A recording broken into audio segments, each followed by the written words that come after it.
It is another round of accolades and endorsement from indigenes and leaders of the 5 local government areas of Nasarawa Southern Senatorial Zone in the state. Governor Sule had penultimate week visited local governments in the western and northern zone of the state where he was endorsed for a second term by the people. In Away local government, he receives a warm reception from school pupils as he gains entrance into the town. He proceeds to the town hall meeting. Here the people of Away are happy with his giant strides and want him to do more. Your Excellency, I want to congratulate you for the successes you have garnered during this exercise. You are at the last lap of it, and I can say without any fear of contradiction that this exercise has been a monumental success. And I want to assure you that as you tour my constituency as the last lap of this exercise, we are going to give you the icing in the cake. You have already seen it from our members representing this constituency in the House of Assembly. This position has been reinforced by the member representing this zone in the House of Representatives by endorsing you. What remains is for me,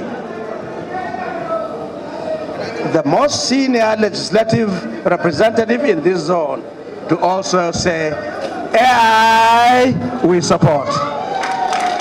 And I want to assure you that as far as I'm concerned, say 4+4 or 4+8 or 4+ anything, I'm always saying 4 and 4 and 4 as long as the Constitution gives you. Why? The governor thanked the Away people and promises to return the local government chairman, whose tenure has expired, as a member of a yet-to-be-constituted Transition Management Committee. Because of the way the people of Away have to show support to the chairman, looks like this chairman is coming back.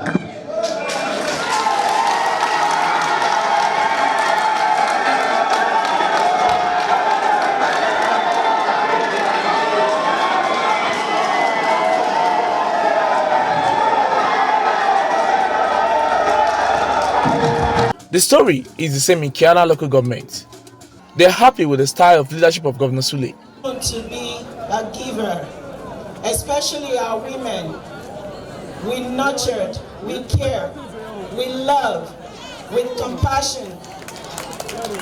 So Your Excellency, as we are celebrating your 2 years in office today, on behalf of myself, and the support of my father, Osana of Kiana, I'll be training Kiana local government indigenes on how to do CPR. And that is cardiopulmonary respiratory, which... Your Excellency, on behalf of the Kiana youth, we are applauding you for the good work you are doing. We are convinced, we are satisfied with your leadership sprite, your developmental sprite, we are satisfied with it. Your Excellency, you have started work in Nasarawa for the past 2 years, and today you are going to start our own by flagging our road here in Kiana. And that road, as a matter of fact, if flagged up and put in place, it's going to boost our economic potential to the minimum. The overwhelming support being enjoyed from the taming people of Kiana local government area. I am very happy today. APC as a party, under my leadership style, has made tremendous achievement. As a result of that, some opposition party members across local government have become, finally, including my elder brother Alhaji Abdul Giza and other top APC PDP members. Obi local government also had the opportunity to host the governor to a town hall meeting. At the meeting, the governor's performance is appraised. We still have some areas that you can visit and it will make economic of the state as well as the security of the state in a better way. These are areas. I'll be here along, close to Secretariat to Asake Road. If you can give it attention, I think it will also help us a lot. Very much for the attention you have given this local government in various ways. Probably the ones not mentioned is concerning the commercial activity and agriculture. Just recently, you have considered Aguatashi for a farm project that is going to cover between Aguatashi, Jangwa, and Adudu area. That project is a milestone for this local government because, not talking about ourselves, elites mostly who are here, but our local people will be engaged in agriculture, create wealth, and be able to enjoy a better life. So we're very grateful for that project. But security of lives and properties is topmost on the agenda. Security is the pain of everything. You've been doing so well. And just like our royal father has said, the problems has rose from the border areas, and we in the hinterland have been taking the heat. And emphasis should be how to arrest it. I know that government is really addressing it, and government is on top of that situation. On top of it all, we know that you have done a lot for us on the issue of security. Security has been an issue that we want to again raise it before His Excellency the Governor, because we know we are passing at a very difficult time, and security becomes a major issue, which we in Obi local government want to bring to your attention for added advantage to guarantee us, our security, sir. The governor appreciates the people for their loyalty. And for the people of Obi, please forget about the part that I decided I wanted to have the little bit of free air to speak. That has not taken me away from Odudu Shote that I am. As far as we are concerned, I'm forever grateful to Osuko for giving me this very important title. In the last few days, there are very, very important titles that I have been given that I'm forever grateful for. In the local government, the governor is appreciated for empowering the youths. The entire youth in Doma local government and Kwaralafa in Nasarawa state, I appreciate your visit to all the local government in the state, particularly in Doma local government. Indeed, the confidence reports in you and the deputy is not a misplaced of priority. Alhamdulillah, Lazi, for giving us such leader with an intellectual quality and professional confidence, the social poise and the spiritual strength, which are the two employed by man for adaptation to his environment. Your Excellency, sir, apart from your initiative project, you bring back to life some of the project and public utilities in the state. Your Excellency, sir, we are saying thank you. The good beneficiary which you empowered us last year on the project of system farming, I am here to represent them and to thank you for empowering us, to thank you for engaging us, because they said an idle man is a devil workshop. You deem it fit to empower the youth in Doma local government, and you empower 430 people. The Doma people also reassured the governor of their unflinching support for his second term bid. Yes, Excellency, I'm here to assure you that that scenario in 2019 will never happen in Doma local government. Your Excellency, I decamped to APC in 2019. I did that in the interest of the progress and development of Doma. It is not just by mere talking. Our support will be by action. As we gather here and resolve to support Sule, I want to challenge every one of us to be sincere and honest and start the project today. We're talking about 4+4. You don't just say 4 today and wait until when the schedule for elections come. Our 4+4 starts right here. The governor is given a rousing welcome by students of Government Science Secondary School, Lafia. He is here to inaugurate the remodeled structures of the school, sponsored by Keystone Bank. Governor Sule also inaugurated the Shinge Abattoir Kilema Road and Airport Bypass Road in Lafia. The 26th day of May, Wednesday, I, Mohammed Ibrahim Al-Tali Barista, moves that the entire people of Lafia local government endorses Engineer Abdullah Sule for the second time in office, counting from 2023 to 2027. Leaders of Lafia local government scored the governor high on his developmental strides. We are plenty here to tell our governor thank you for what he has done for us and what he is going to do for us for the remaining 2 years ahead.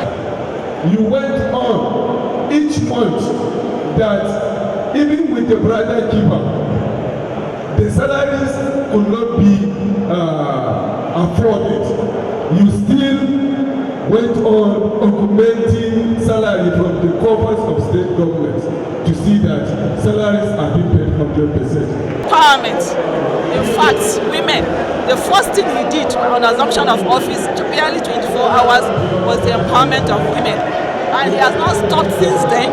Continuously, he has given us finances to continue to provide solutions, to develop women, to empower women, so that their social status, economically, politically, will be uplifted. Election in 2023 will even be easier than how it was in 2019 because then he wasn't in power, we've not seen, but now we've seen what he have done and what he can do. So it's very easy for him to come back. It is 2 years already since Governor Abdullah Sule took oath of office to become the 4th executive governor of Nasarawa State since its creation in 1996. On assumption of office, the governor hinged his administration's focus on agriculture, industrialization, revenue generation, infrastructure, among others. This he worked tirelessly to bring to fruition in the state. On his 2-year anniversary statewide broadcast, the governor outlined the achievements of his administration in the last 2 years. On industrialization, the governor has in the last 2 years attracted lots of investors to the state. This ranges from the Dangote Sugar Refinery in Awe, the Asma Rice Farm in Umuahia Total Local Government, among many others. Only recently, the governor signed a memorandum of understanding with Flour Mills of Nigeria to take over 2,450 hectares of land for the production of sugar. The company is investing the sum of $300 million on the project. These industries would surely bring about development to the host communities, generate employment, and boost the internally generated revenue of the state. When there is a complex like this, 30% of the complex, not even employment, 30% of the complex must be given to the indigenous people as outgrower scheme, which means the land will be given to them, fertilizer will be given to them, chemicals will be given to them, they will provide the equipment to do actually their canals, they will do their irrigation system, they will do all that. So if we are going to have addition with the kind of technology that they are bringing from flour mills, with 400,000 from Dangote, roughly not less than 150 to 200,000 from here. The governor has also kept to his words in the aspect of agricultural development. About a month ago, the governor flagged off the sales of fertilizers and farm inputs to farmers at a subsidized rate. This is aimed at boosting the yields of farmers to ensure food security and food sufficiency in the state. The governor has also encouraged rice and cassava production through the Value Chain Development Program. The governor recently inaugurated some stores and water projects executed by the Value Chain Development Program across the state. This would assist the farmers to produce and market their finished goods. Commend the federal government of Nigeria and the International Fund for Agricultural Development, IFAD, for this laudable initiative which is aimed at reducing poverty, ensure food security, increase small-scale farmers' income, enhancing processing and marketing of rice and cassava, as well as promoting accelerated economic growth and sustainable development. Let me express our profound appreciation to IFAD and Federal Government of Nigeria Value Chain Development Program for the choice of Nasarawa State to host this all-important event. This is based on the fact that Nasarawa State is one of the beneficiaries of the additional financing program. As you are aware, the Value Chain Development Program is the initiative of the Federal Government of Nigeria, which is geared towards diversifying the economy as an alternative source for revenue. In December 2020, the governor signed into law the Nasarawa State Revenue Harmonization and Administration Law. This is aimed at having a single system of revenue generation for both state and local governments.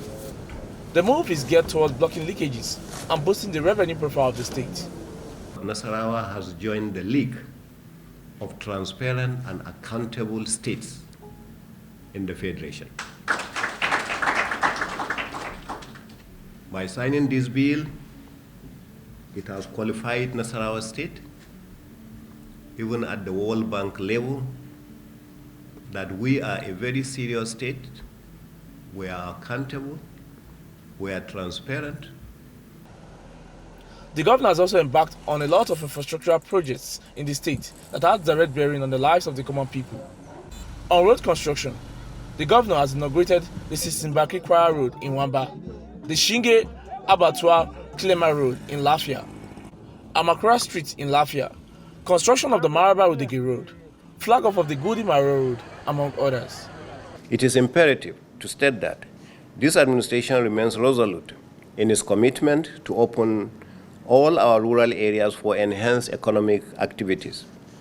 In this regard, we have constructed the Jangwa Ribi, Agwade Shupe Atabula Obi, Shabu, Doka, Aruba Alakio, Kanje Abuni, and Kagu Wana roads. The governor is also constructing bus terminals in Cairo and Lafayette metropolis. This is a traffic gridlock, especially along the Cairo-Abuja highway. The transport sector with adequate infrastructure is capable of galvanizing the socio-economic development of the state. It is for this reason that we are constructing the Karu bus terminal owing to the undeniable growth potentials abound in the area and its proximity to the Federal Capital Territory, as well as its advantage in linking many major cities of northern and southern parts of the country.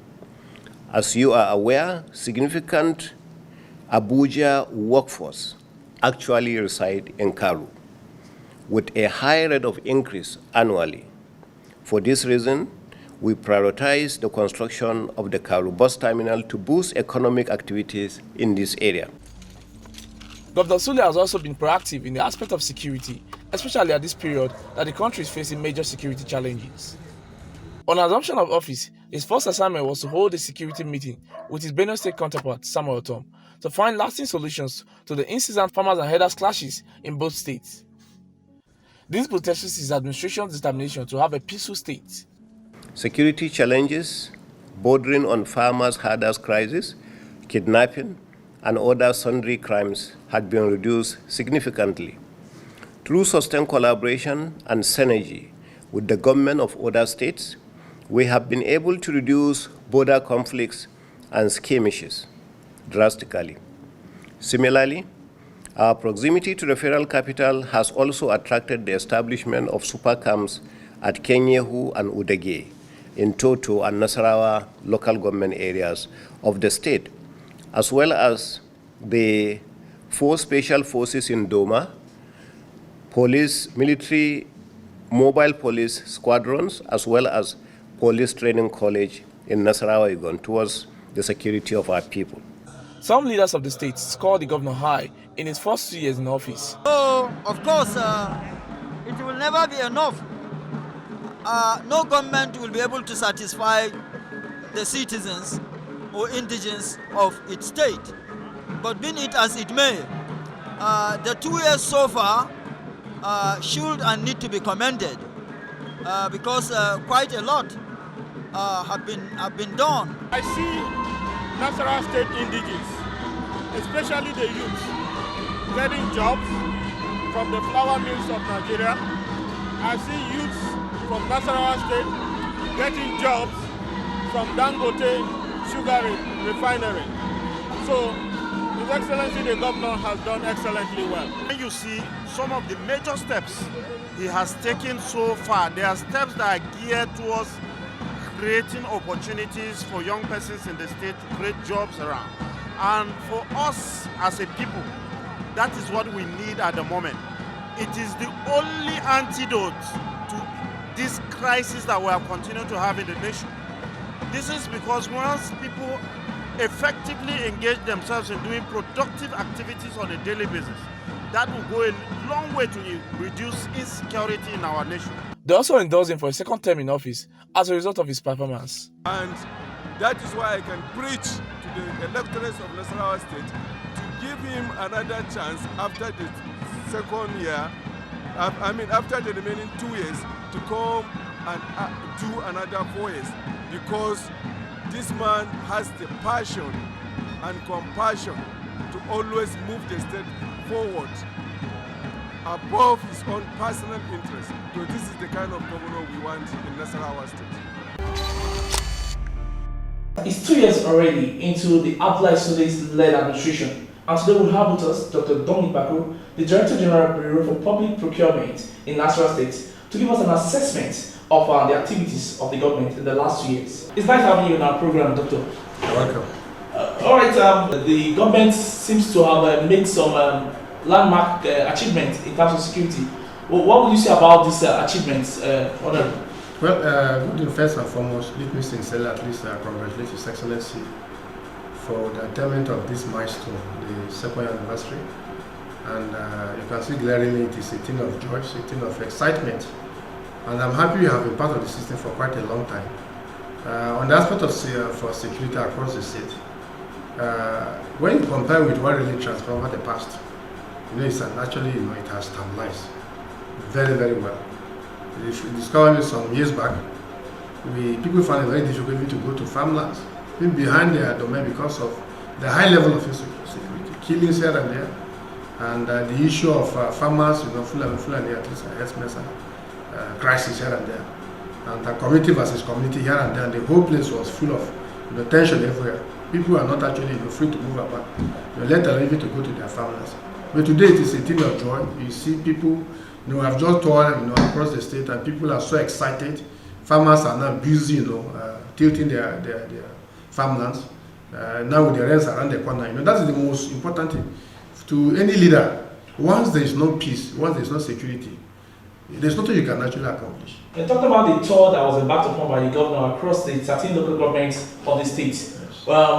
Some of us were part of the tour and we saw projects that were inaugurated by the governor. How transparent and open these processes are, given the fact that you are in charge of the Bureau for Public Procurement? You see, you are one of the measures that His Excellency actually put in place. The issue of the establishment of the Bureau of Public Procurement in the state is just one out of several other ones. The next documents, a lot of them, and even the SIFTAs, that it's a global practice now. Maybe perhaps because we are lucky, he's actually from a private sector background. He's very exposed. He's an international player, coming from private sector, and he knows what it means at least to do things rightly. And even for him to have at least instituted this law in place, it tells you that this is actually a leader indeed. And leadership is all about inclusiveness, it's about transparency, it's about a person who is focused, who is open. And that's what you can see clearly, unlike the past. I think it is some people are so surprised. For a governor, just like football, after the first half, he said, look, the people that gave him the mandate, assess me. That's what he went around, subjecting himself to the electorate, which means that he's not actually here on his own. It's actually a kind of decision that was actually given to him. And he's now trying to at least showcase himself to let, okay, I have gone halfway, assess me. And when you look at the tour, it's not just about APC. It's talking about governance. So everybody is inclusive, whether it's AFGA, whether it's PDP, whether it's APC or whatever. irrespective of communities and religion, whatever. What would you say about the relationship of the government with the workforce in the states? Of course, it's cordial, but at least I'm a labor man, you need to know. And which we have been trying as much as possible to advance him. He has put in, I think, his best. There was some, at least areas he met on ground. And he's trying his possible best to see how he can offload, at least offset them. And he's also making some effort to see how most of this casual staff can actually be addressed. This issue of casualty is no longer in labor law. But the fact is that, as a leader, which he's striving to do, the issue of workers, whatever you do take, the salary of workers is very important, and pension. The pension that is paid, salaries of political office holders, salaries of at least civil servants. Once it is paid, that is the amount that really circulates, that grows our GDP. And so that is what he's striving to ensure, that he doesn't have any areas of any salary. But the problem that he has is actually the issue of local government. There have been a lot of abuse, a lot of excesses. And he's not comfortable. That's why he's trying to humanly possible to see that sometimes he augments at least their allocation. Because what they take is hardly at least sufficient to pay salaries. And that has been a burden to him. And he kept on saying, look, I'm coming from the private sector. I have never been owed any areas of salary or whatever. And so it's not actually in his character to see that maybe civil servants that work in 30 days, then they are not paid. And that's what he's striving with the special grace of God, at least to overcome it. Okay, can you tell us a little about his anti-corruption stand? Well, you know how the governor is, just as I told you. He's from the private sector. They are conscious of their balance sheet. They are conscious of their profit and loss accounts and so on. Unlike in the public service, look at it, government in the public sector look at it as normal business. Unlike places like Lagos, in Lagos, they have privatized even the issue of the public service now. Not that maybe you just come any time, whether you come on a salary at the end of the month, you sell that, no. And he's so passionate about it. And that's why for every contract, he subdues it, I think, to the issue of due process, to ensure that the procedures and the processes are complied with. No matter your status now, no matter your status, every mail, every contract, he subjects it to this office to ensure that the processes are complied with. So at any given, anybody who comes, the records are there to speak for itself. All right, thank you very much for your time, Dr. Zomi Bako, Director General, Bureau of Public Procurement in Nasarawa State. It's a pleasure. Thank you.